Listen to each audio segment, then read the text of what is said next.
PM, the Doherty Institute are the experts, the premiers and the federal government has relied upon for advice to reopen the economy. That's true. I mean, remember, this was the organisation down in Melbourne that were the first one to reproduce the virus in a lab and shared that with the world. So these are the world's leading experts here. And Sharon Lewin just confirmed again last night that 70 and 80% you can reopen safely. And that's the key point here. We're not just reopening because we want to reopen. We know that at that level, based on the expert scientific work that they have done, that we can reopen safely at that point and we can move forward. In fact, once you get above those levels, it does more harm than good to have lockdowns, both economically and more broadly, on people's mental health and other physical health issues that come from those type of restrictions. So that's the advice. That's the basis for the plan. We've all signed up to it. We all need to get on with it. Well, but you haven't all... You signed up for it back months ago. Why are some states now saying, OK, we agreed to follow these people's plan, but now we don't agree with it? What's going on?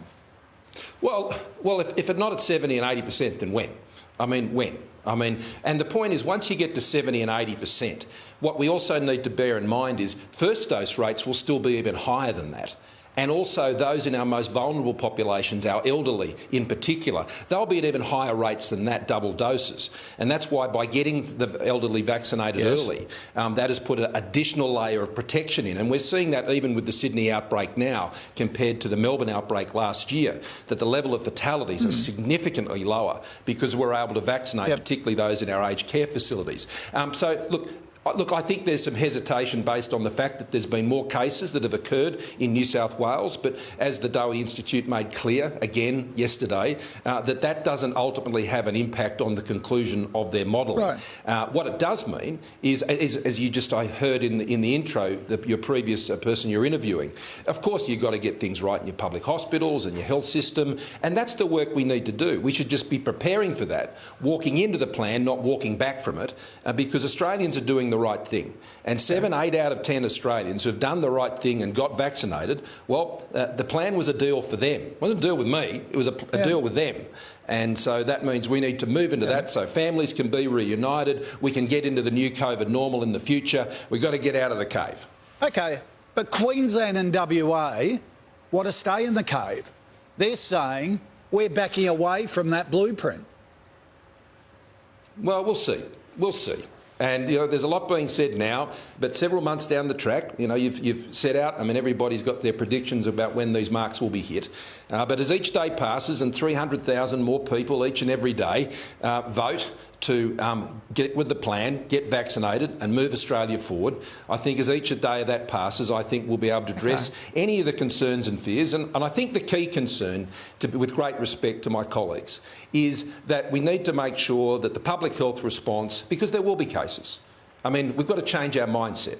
There will be cases, of course there will be, but as we're already seeing this year with the vaccine, that compared to the lockdown last year in Melbourne to what is occurring this year in Sydney, that we're seeing far fewer cases of fatality, far fewer cases of hospitalisation, and that is what the vaccine achieves, and that's why it assists us to get where we want to go. But we're still going to have to live sensibly in a COVID world. I mean, there's not zero restrictions. There's common sense, a baseline sort of level restrictions, and I wouldn't even call them restrictions. It's just common sense behaviour about washing your hands and maintaining good hygiene and doing all that sort of common sense stuff like you do with the flu. But are you feeling a bit of a lame duck on this issue, that you really can't get Queensland and WA to toe the line? You can say stick to the plan, but if they say, no, we don't want to, there's nothing you can do about it. Well, let's just see, David. That's my point. What can you do? A lot of noise. Will you do? A lot of noise at the moment. Look, the point is this. The Australian people want to see it happen. The Australian people, 7 out of and 8 out of 10 right across the country will have made their voice very clear.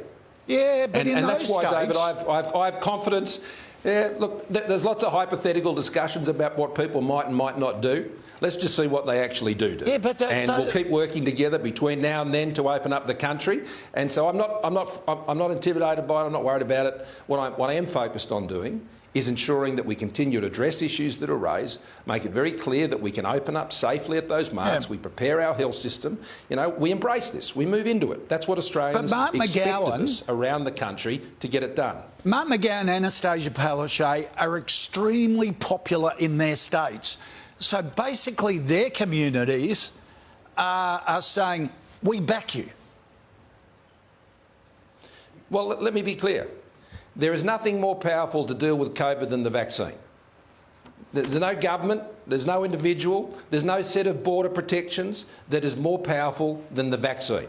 And once the vaccine is there at 70 and 80%, you do more harm than good to your people by locking them down and locking them up and keeping them in the cave. And over the next few months, I think people will understand that very clearly, and there's plenty of time to get ready. We'll keep working together. So I'm not going to get drawn into, and I'm not looking to get drawn into any sort of debate about this with the states. We've got a plan. We've agreed a plan. It's based on the best medical, health and economic advice.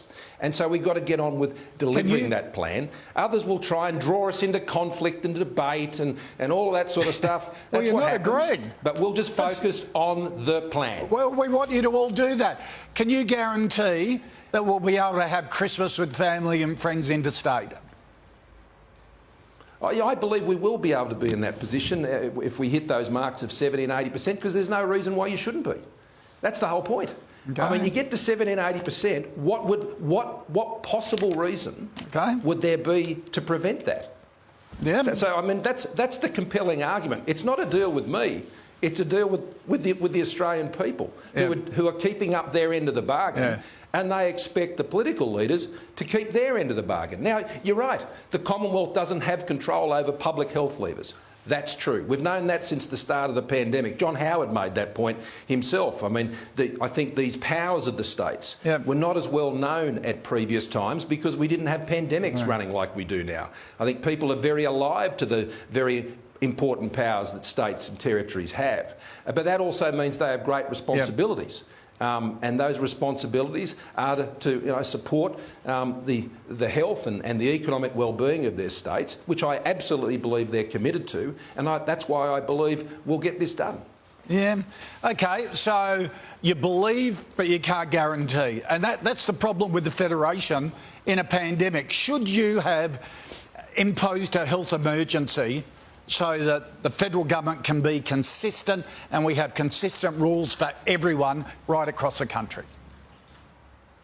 Well, there is not that power in Australia. It doesn't exist. It just doesn't exist. So I can't sort of play fantasy government. State of emergency. I have to deal with real government in Australia. Now, there are no powers that enable that to occur in this country, David. Okay. They just don't exist. All right. And that means that we have to work together. And that's why on 52 occasions, I've got the premiers and the chief ministers around a table. And now we're doing that every week and have been for a very long time, to make sure that we keep coming back to the issue. And you know what happens every week before National Cabinet? Every week the stories appear, they're disagreeing, nothing's happening, etc, etc. Everybody lays in. And then we get together in the room on the Friday and we sort it out, and it all turned out to be and then they disagree the next week. Then they disagree when they walk out then again. The cycle repeats itself, and then we all agree it again, and we keep moving forward. Every single week we keep moving forward. So that's what the job is, and we'll keep getting it done. That's democracy in Australia. Yeah. All right, Prime Minister, appreciate your time. Thank you. Thanks, David. Here's that. You sort of want to knock their heads together, don't you? That's why some of us are confused. Just what he said.